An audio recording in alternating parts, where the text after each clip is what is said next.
जय हिंद दोस्तों, मेरा नाम है पंकज चौधरी और आप देख रहे हैं आपका अपना यूट्यूब चैनल पंकज फौजी ग्रुप। दोस्तों आज मेरे पास एक बहुत पुरानी क्लिप मेरे हाथ लगी थी। जो मैं भर्ती हुआ था, जब मेरी अपॉइंटिंग हुई थी, अपॉइंटिंग अथॉरिटी ने मेरे को साइन किया था, तो मेरे पास मेरी एक क्लिप थी जो मेरी ट्रेनिंग हुई थी। काफ़ी मेरे मेमोरीज हैं, मैं आपको वर्बली बता सकता हूं।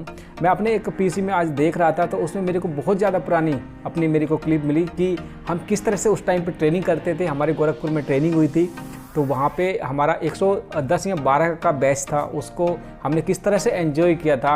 और हमारी ट्रेनिंग इतनी हार्ड नहीं हुई थी, 9 हफ्ते की हमारी ट्रेनिंग थी।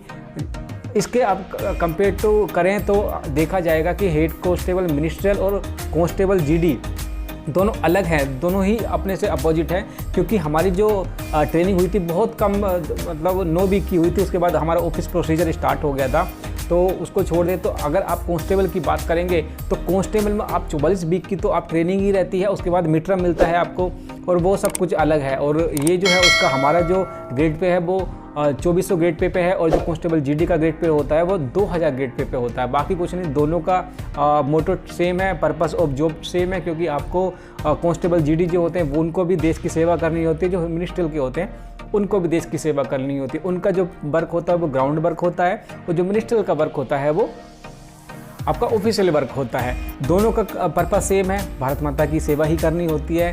अब हमारी ट्रेनिंग कैसे हुई थी, क्या हुआ था, मैं उसको देख रहा था, तो मुझे लगा कि यार आप लोगों के साथ शेयर करना चाहिए। मुझे तो काफ़ी हंसी आ रही थी, क्योंकि हमारा ड्रेसअप क्या करना था, हमारा उसमें कुछ इतना भागदौड़ नहीं हुई थी। हमारा डांडिया खिलाया गया था हमारी ट्रेनिंग के बीच में, और फिजिकल फिटनेस के लिए हमारा गेम खेले थे हमने, और भी बहुत कुछ मस्तियाँ की थी। ओनली 9 वीक की हमारी ट्रेनिंग हुई थी गोरखपुर में। तो मैं चाहूँगा आपसे, क्योंकि हम सब एक फैमिली की तरह जुड़े हुए हैं, तो आप उसको देखें, एंजॉय करें और कमेंट्स करें कि आप किस फोर्स में जाना चाहते हैं, या आपको क्या ज़रूरत है, आप क्यों जाना चाहते हैं फोर्स के लिए। तो अगर वीडियो पसंद आई हो, चैनल पर पहली बार आए हो तो चैनल सब्सक्राइब कर लीजिएगा। हम नई वैकेंसी से रिलेटेड अपने जो अनुभव मेरे साथ जो घटे हैं, या आपके इन फ्यूचर आपको क्या क्या अच्छा करना चाहिए अपनी लाइफ में, जिससे कि आपको इन फ्यूचर आपका जो करियर है वो अच्छा लंबा चले। जो हमने गलतियाँ की हैं आप ना करें, वो सारा अनुभव मैं आपके साथ बांटता रहता हूँ। तो चैनल को सब्सक्राइब कर लीजिएगा। अब दिखाते हैं आपको अपनी ट्रेनिंग।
ये सब कुछ होता था। और डांडिया होता था हमारे यहाँ पे, ये गरबा, यहाँ अलग अलग स्टेट के मोटो जो था, हमारे जो ट्रेनिंग इंस्ट्रक्टर थे उनका मोटो ये था कि हम अलग अलग कल्चर से आए हुए थे, अलग अलग स्टेट से आए हुए थे, तो हम एक जगह मिक्सअप हो जाएं। और क्या था, जब हम घर से आए थे तो हाइट के हिसाब से हमें एक जगह खड़ा किया था, स्टैंड किया था, उसके बाद स्टेट वाइज हमें मिक्सअप कर दिया था आपस में। और अलग अलग फोक या नृत्य के हिसाब से आपस में मतलब घोलना मिलना आपस में, ऐसा ना हो कि यार स्टेट वाइज कर लें, जातिवाद कर लें। हम सबका मोटो एक था, वही पर्पस था कि सबको एक साथ डांडिया कराते थे, हमारे साथ गेम खिलाते थे। उसके बाद हमारी पीटी होती थी, ड्रिल इंस्ट्रक्टर हमारा अलग होता था, मतलब सब कुछ ओवरऑल होता था। लेकिन उनका मेन जो मोटो है वो यही था कि आपस में बैर ना रखें, आपस में दुश्मनी ना रखें। हमारे जो कॉस्ट्यूम था, जो कपड़े थे, बहुत ही अजीब व गरीब थे। हाफ पैंट थी, भारी भारी शूज़ थे, और सेविंग मतलब टाइमिंग तो बिल्कुल देते नहीं थे भाई। अभी भी उस टाइम को याद करके रोंगटे खड़े हो जाते हैं कि बहुत बुरा भाई, कब कभी चढ़ते हैं ट्रेनिंग टाइम को, क्योंकि ट्रेनिंग ही एक ऐसा पीरियड होता है जहाँ पे आपको सबसे ज़्यादा तो परेशानी आती है। आप घर पे बात नहीं कर सकते क्योंकि वो बहुत ज़्यादा शॉर्ट टाइम पीरियड देते हैं, और बोलते हैं कि एसएसबी की तो ट्रेनिंग फिर भी अच्छी होती है। सीआरपीएफ या बीएसएफ में जो मेरे दोस्त है वो बताता कि जब हम सुबह फ्रेश होने जाते थे, वहाँ पे जंजीरें लगी हुई हैं, और जंजीरों को पकड़ के सुबह फ्रेश होने के बाद जब खड़े होते थे तो पैरों में दर्द होता था, इतना ज़्यादा मतलब पेन होता था उनको कि जंजीरों को पकड़ के तब ऊपर खड़े होते थे। और हमारी तो बहुत ज़्यादा अच्छी नॉर्मल वे में ट्रेनिंग निकल गई थी। लेकिन हमें बस इतना परेशानी हुई थी कि सुबह को हमको सोने को नहीं मिलता था, क्योंकि जब मैं वहाँ से ट्रेनिंग कंप्लीट करके अपने यूनिट यहाँ गया था तो 2 दिन का सफ़र था, और मैं कंटिन्यू बस फ्रेश होने के और खाना खाने के लिए उठता था, बाकी मैं फिर सो जाता था। इतनी बुरी तरह से थक चुके थे हम, ट्रेनिंग से ऊब गए थे, जबकि 9 ही वीक की हमारी ट्रेनिंग थी। आप लोग जो कांस्टेबल जीडी में जाने वाले हैं उनकी तो 44 वीक की ट्रेनिंग होगी, 15 दिन का मिड टर्म होगा, और आप लोगों के साथ तो बहुत ज़्यादा सख्ती बरतने वाले हैं, क्योंकि पूरी फोर्स का दामोदार आपका जो भी डिपेंड करता है आपके ही कंधों पे है। आपको ही परफॉर्म करनी है ड्यूटी, क्योंकि बाहर आपको सिचुएशन हैंडल करना है, आपको किस तरह से मैनेज करना है।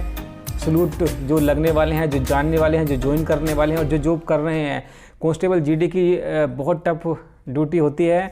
तो मैं तो उनको बहुत बहुत साधुवाद या उनको धन्यवाद करता हूँ कि सुरक्षित है देश हमारा उनके हाथों में।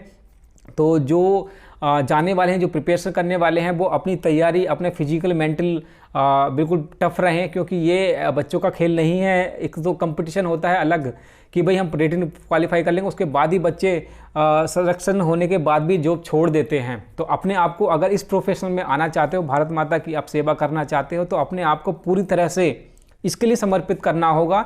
घर बार सब कुछ छोड़ के पूरी तरह से कि यार कुछ भी परेशानी आ जाए, हमें तो अब इसके साथ ही जाना है, इसके साथ ही निकलना है। तो अगर आपको कुछ भी इस चैनल से ज़्यादा जानकारी पाना है तो कमेंट बॉक्स में मेरे को कुछ भी कमेंट्स कर सकते हैं। मैं स्टेज से हैं, आपको क्या परेशानी आती है, मेडिकल में, फिजिकल में, रिटन में, किसी भी चीज़ से आप मेरे से पूछ सकते हैं। फौज में कैसे कैसे क्या आपको करना चाहिए कि आपको कोई भी परेशानी ना हो, मैं आपके कमेंट्स कीजिए, मैं आपको रिप्लाई करने की कोशिश करूंगा। वीडियो पसंद आई हो तो लाइक कर लिए और चैनल सब्सक्राइब कर लीजिएगा। हम न्यू वैकेंसी से रिलेटेड आपको वीडियो देते रहते हैं, तो चैनल को सब्सक्राइब कर लीजिएगा। मिलते हैं अगले वीडियो में, तब तक के लिए